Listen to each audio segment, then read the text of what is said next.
Hey guys, welcome to PhoneRadar. This is Chetan. First of all, a very happy new year to you all, and we are going to talk in this video about the 2014 year and the recap of its budget range smartphones.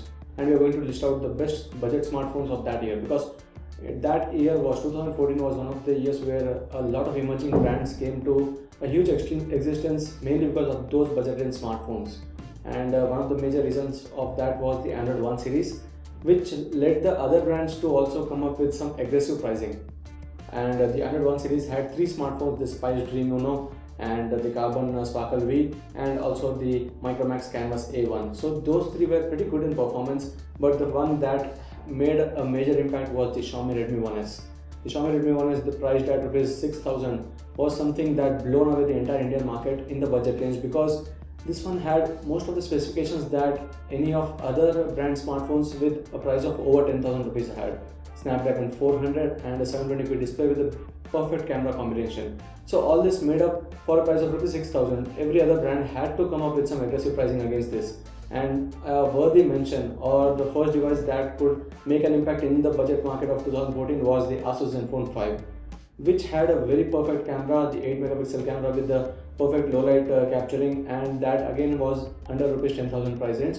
So this is a price range of rupees 5 to 10,000, which we are going to discuss about right now. And the top 10 devices that we felt were something worth mentioning are these.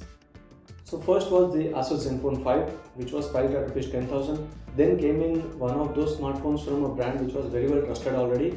It's Motorola's Moto E.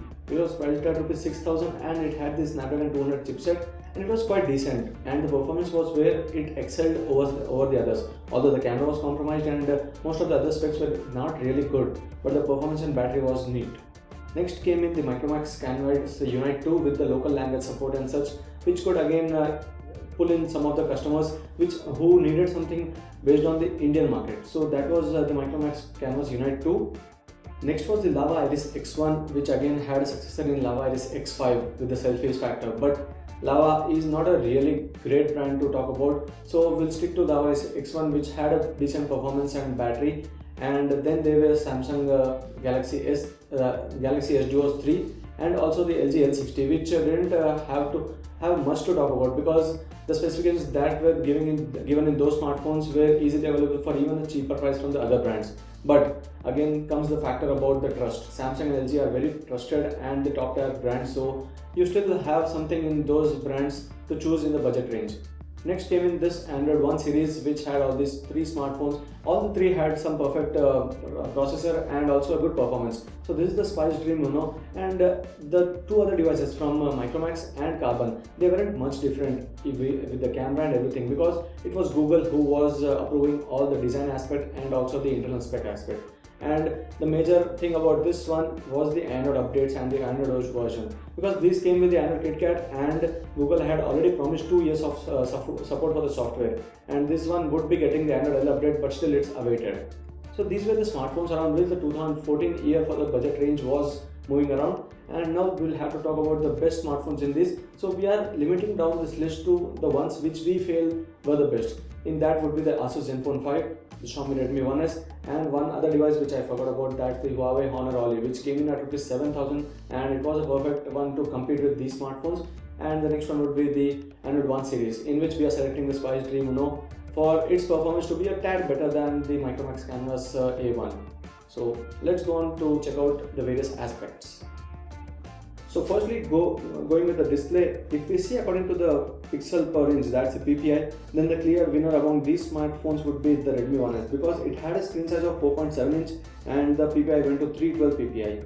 While the Zenfone 5 and Honor Ollie both had an HD display, but the 5-inch display kept it to around 294 PPI. And the other contenders in this series would be Moto E and the Spice Dream or the Android 1 series entire, which had a pixel density of about 250 and 218 PPI. So the clear winner here is the Redmi 1S, and the other factor here is that the Zenfone 5 had a bit of lower brightness than that of the Redmi 1S, so that is where the Redmi 1S is the clear winner.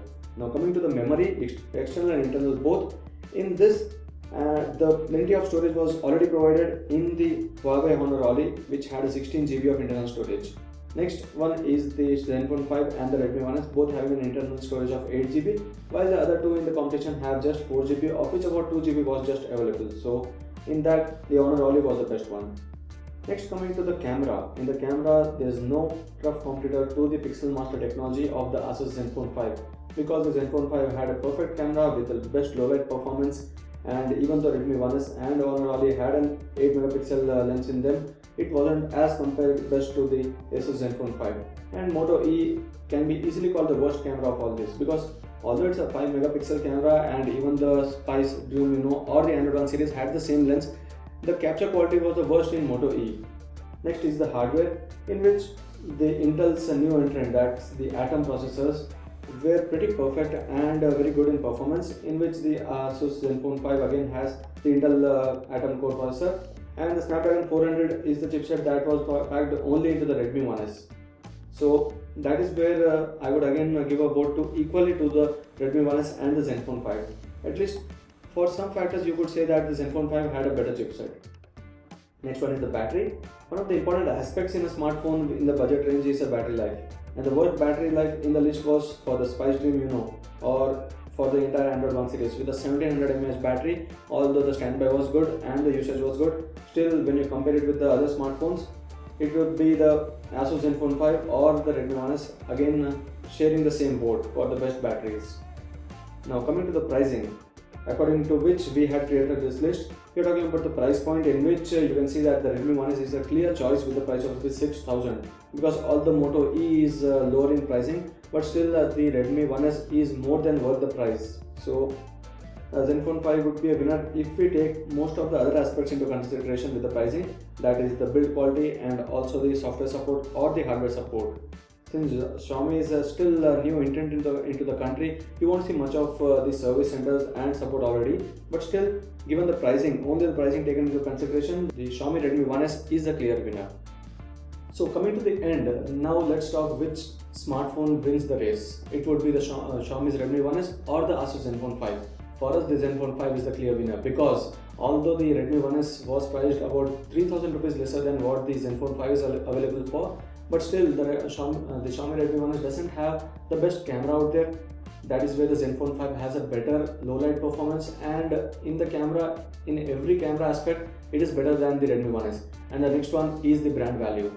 It is Asus, which can be more trusted than Xiaomi, at least in the India market, because at least Asus has a lot of service centers and it provides a better support than Xiaomi, at least for now. So for us, the Zenfone 5 is the clear winner. So this was the video about the best budget smartphones in the year 2014. For sure 2015 is going to be a better year and a lot of more devices will be coming up. So stay tuned and check out PhoneRadar and subscribe to it for such videos. Thank you.